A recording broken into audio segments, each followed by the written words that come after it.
Welcome to మనం TV. గర్భిణిని ముక్కలు ముక్కలుగా కోసిన ఘటన హైదరాబాద్ లో కలకలం రేపుతుంది. ప్రేమించి పెళ్లి చేసుకున్న వాడే కాలయముడు అయ్యాడు. పెళ్లైన కొంతకాలానికే కట్టుకున్న భార్యను కడతీర్చాడు. తొలి నుంచి వేధింపులతోనే భార్యను హింసించాడు. చివరికి గర్భవతి అయిన తన భార్యను అతి కిరాతకంగా హతమార్చి ముక్కలు ముక్కలుగా కోసి మూసీ నదిలో పడేశాడు. ఆ తర్వాత తన భార్య కనిపించడం లేదంటూ పోలీసులకు ఫిర్యాదు చేయడంతో ఈ అమానుష ఘటన వెలుగు చూస్తుంది. చాలా టాక్టిక్ గా వ్యవహరించాడు ఈ భర్త. దేశవ్యాప్తంగా సంచలనం సృష్టించిన ఢిల్లీలో శ్రద్ధా వాకర్ హత్య ఘటనను ఇది కొంచెం సైమల్టేనియస్ గా ఉందని చెప్పుకోవచ్చు. సో శ్రద్ధా వాకర్ ను ఆమె తోడుగా ఉండే అప్తాబ్ గొంతు నిలిమి చంపాడప్పుడు. సో పాశవికంగా మృతదేహాన్ని ముక్కలు ముక్కలుగా నరికి 3 వారాల పాటు ఫ్రిడ్జ్ లో దాచి ఉంచాడు. పోలీసులకు పట్టుబడకుండా ఉండేందుకు ఢిల్లీలో వేరు ప్రాంతాల్లో ఆ శరీర భాగాలను విసిరేశాడు మనోడు. సో ఈ ఘటనతో పాటు మీర్పేట్లో భార్యను చంపి ముక్కలు చేసి శరీర భాగాలను ఉడకబెట్టిన కిరాతక భర్త ఘటనను మరొక ముందే ఇలాంటిదే మరో ఘటన వెలుగు చూస్తుంది. మల్కాజ్గిరి పోలీసులు చెప్తున్న దాని ప్రకారం వికారాబాద్ జిల్లా కామారెడ్డిగూడ గ్రామానికి చెందిన సాముల మహేందర్ రెడ్డి అదే గ్రామానికి చెందిన స్వాతితో 2024 జనవరిలో కుకుట్పల్లిలోని ఆర్య సమాజ్లో ప్రేమ వివాహం చేసుకున్నారు ఇద్దరు కలిసి. ఆ తర్వాత దంపతులిద్దరూ హైదరాబాద్కు జీవనోపాధి కోసం వచ్చి బోడుప్పలో నివాసం ఉంటున్నారు. కులాంతర వివాహం కారణంగా ఇరు కుటుంబాల మధ్య మనస్పర్ధలున్నాయి. దీంతో దంపతులిద్దరూ తరచూ గొడవలు పడుతూ వచ్చారు. ఈ నేపథ్యంలో పెండ్లైన 4 నెలలకే సరిగ్గా 4 నెలలకే వికారాబాద్ మహిళా పోలీస్ స్టేషన్లో స్వాతి అదనపు కట్నం కోసం వేధిస్తున్నాడంటూ తన భర్తపై ఫిర్యాదు చేసింది. సో ఈ కేసు విషయంలో పెద్దలు పంచాయతీ పెట్టి రాజీ కుదిర్చారు. స్వాతి మొదటిసారి గర్భవతి కావడంతో మహేందర్ రెడ్డి ఆమెకు అబార్షన్ చేయించాడు. సో అయితే మహేందర్ రెడ్డి క్యాబ్ డ్రైవర్గా పనిచేస్తుండగా స్వాతి పంజాగుట్టలోని ఒక కాల్ సెంటర్లో 3 నెలల పాటు ఉద్యోగం చేసింది పొట్టకోటి కోసం. సో ఆమె ఫోన్ వాడకం ఉద్యోగానికి వెళ్తుండపై అనుమానం పెంచుకున్న మహేందర్ రెడ్డి ఆమెను ఉద్యోగం కూడా మాన్పించేశాడు. సో ఈ ఏడాది మార్చిలో స్వాతి రెండోసారి ప్రెగ్నెంట్ అయింది. గొడవల కారణంగా కొన్నాళ్లకే తమ స్వగ్రామం వెళ్లిపోయిన దంపతులు నెల క్రితమే బోడుప్పలకు వచ్చి నివాసం ఉంటున్నారు. 5 నెలల గర్భవతి అయిన స్వాతి ఈ నెల 27న వికారాబాద్ వెళ్లి హాస్పిటల్లో చూపించుకున్నాక తన పుట్టింటికి వెళ్తానంటూ ఈ నెల 22న భర్త మహేందర్ రెడ్డి చెప్పింది. ఈ విషయంలో ఇద్దరి మధ్య గొడవ జరిగింది. ఈ గొడవ తర్వాతే స్వాతిని హతమార్చాలని మహేందర్ రెడ్డి ప్లాన్ వేశాడు. సో మరుసటి రోజే శనివారం బోడుప్పల్లో హెక్సా బ్లేడ్లు కొని ఇంటికి తీసుకెళ్లాడు మనోడు. సో అదే రోజు భార్యను ఎలాగైనా చంపేయాలని అవకాశం కోసం చూశాడు. సాయంత్రం సమయంలో మళ్ళీ భార్యతో గొడవ పడ్డాడు కావాలనే. ఈ క్రమంలో భార్య గొంతు నులిమి చంపేశాడు. ఆ తర్వాత మృతదేహాన్ని బెడ్ పై ఉంచి హెక్సా బ్లేడ్లతో తల, చేతులు, కాళ్ల భాగాలను మొత్తాన్ని వేరు చేశాడు.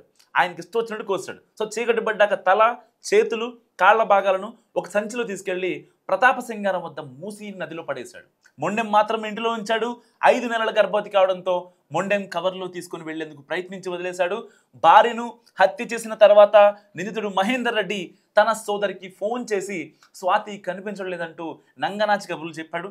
ఈలోగా మహేందర్ రెడ్డి ఉప్పల్ స్టేషన్కు వెళ్ళి తన భార్య కనిపించట్లేదని కూడా అక్కడ కంప్లైంట్ చేశాడు. బోడుప్పల్ తమ పరిధికి రాదని మేడిపల్లి పిఎస్లో ఫిర్యాదు చేయాలని సూచించగా అక్కడి పోలీసులు అక్కడికి వెళ్ళి కూడా కంప్లైంట్ ఇచ్చాడు. మహేందర్ రెడ్డి చెప్పే విషయంలో మేడిపల్లి పోలీసులకు అనుమానం వచ్చింది. స్వాతి మిస్సింగ్ కేసు నమోదు చేసి వారింటికి వెళ్ళి అక్కడ తనిఖీలు చేయగా పోలీసులకు దిగ్భ్రాంతి కలిగించేలా స్వాతి మొండెం కనిపించింది.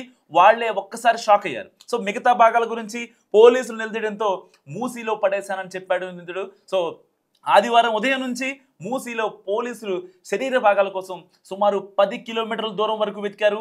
మూసీ వరద ఉధృతి కారణంగా శరీర భాగాలు ఇంకా దొరకలేదు. దీంతో పోలీసులకు లభించిన మొండాన్ని పోస్ట్ మార్టం నిమిత్తం హాస్పిటల్కి పంపి నిందితుడిని అరెస్ట్ చేసి కేసు దర్యాప్తు గట్టిగా చేస్తున్నారు. సో కులాంతర వివాహం చేసుకున్న స్వాతి, మహేందర్ రెడ్డి దంపతుల నడుమ వివాదం రగిలేలా మహేందర్ రెడ్డి కుటుంబ సభ్యులే ప్రోత్సహించారన్న అనుమానాలు కూడా ఉన్నాయి. సో దీనికి స్వాతి తరచూ ఫోన్ చూస్తుందన్న అనుమానం కూడా పెనుభూతంగా మారిపోయింది. సో ఇవన్నీ చెప్పేది స్థానికులు చెప్తున్నారు. సో అయితే స్వాతి మొదటిసారి గర్భవతి అయ్యాక ఆమె ఏమి ఆస్తి తెచ్చింది, పుట్టబోయే బిడ్డకు ఆస్తి రాసియాలంటూ దెప్పి పొడుస్తూ మాటలు మాట్లాడారు. సో ఆ మాటలతో స్వాతి, మహేందర్ రెడ్డి మధ్య వివాదాలు మరింత ముదిరాయి. ఇంకా కుటుంబ సభ్యులు కూడా మరింత ఎక్కువయ్యేలా చేశారు. సో ఆ తర్వాతే బలవంతంగా అబార్షన్ చేయించి ఉండొచ్చని కూడా స్థానికులు చెప్తున్నారు. స్వాతి రెండోసారి గర్భవతి అయ్యాక కూడా హాస్పిటల్కి తీసుకెళ్లకుండా ఆమెను ఇబ్బందులు గురి చేసినట్టు కూడా ఆరోపణలు ఉన్నాయి మహేందర్ రెడ్డి పైన. సో మహేందర్ రెడ్డి తరపు బంధువులు కుటుంబ సభ్యుల వ్యవహారంతోనే స్వాతిని బదిలించుకోవాలని మహేందర్ రెడ్డి పథకం వేశాడని కూడా చెప్తున్నారు. సో అందులో భాగంగానే పక్కా ప్లాన్ ప్రకారం హత్య చేశాడు మహేందర్ రెడ్డి. సో మనోడిని ఫైనల్గా అదుపులో తీసుకున్నారు. కానీ ఒక రకంగా ఇక్కడ జీవన సంబంధాలు అనేవి రోజు రోజుకు మారిపోతున్నాయి. తాజాగా సహస్ర మర్డర్ కనీసం మరవక ముందే, ఆ అబ్బాయికి ఇంకా శిక్ష పడక ముందే హైదరాబాద్లో మరో ఘటన వెలుగులోకి వచ్చింది. ఇలాంటి ఘటనలు నిజంగా ఒక రకంగా సభ్య సమాజాన్ని తలదించుకునేలా చేస్తున్నాయని చెప్పుకోవచ్చు. ఎందుకంటే ఆ అమ్మాయి కేవలం ఫోన్ వాడుతుంది, ఇంకా ఒక కాల్ సెంటర్లో వర్క్ చేసింది, ఆ అమ్మాయి ఎవరితోనో ఫోన్ మాట్లాడుతుందనే ఒక అనుమానంతోనే, ఇక్కడ అనుమానమే పెనుభూతమని చెప్పుకోవచ్చు. సో అనుమానం ఎంతకు తెగించిందంటే ఆ అమ్మాయి కనీసం బాడీలోని పార్ట్స్ను కూడా కనిపించకుండా ఆ అమ్మాయిని చంపేంత. సో అంత కసితో మహేందర్ రెడ్డి రగిలిపోయాడు. దానివల్లే ఆ అమ్మాయిని అతి కిరాతకంగా హత్య చేసి మూసిలో పడేశాడు. ఏమీ ఎరగనట్టు ఇటు బంధువులు కూడా ఇప్పుడు మహేందర్ రెడ్డి వైపే మాట్లాడుతున్నారు. చాలా మంది మాట్లాడుతుంది ఏంటంటే ఆ అమ్మాయికి మల్టిపుల్ అఫైర్స్ ఉన్నాయి, సో దానివల్లే ఆ అబ్బాయి ఇలా క్రూరంగా ప్రవర్తించాడు. నిజంగా ఆ అమ్మాయి కనుక మంచిగా ఉంటే, భర్తతో చనువుగా ఉండి తన ప్రేమను పంచి ఉంటే బాగుండేదన్న మాటలు కూడా అక్కడ స్థానికుల నుంచి వినిపిస్తున్నాయి. మీరేమనుకుంటున్నారో కామెంట్ రూపంలో చెప్పండి.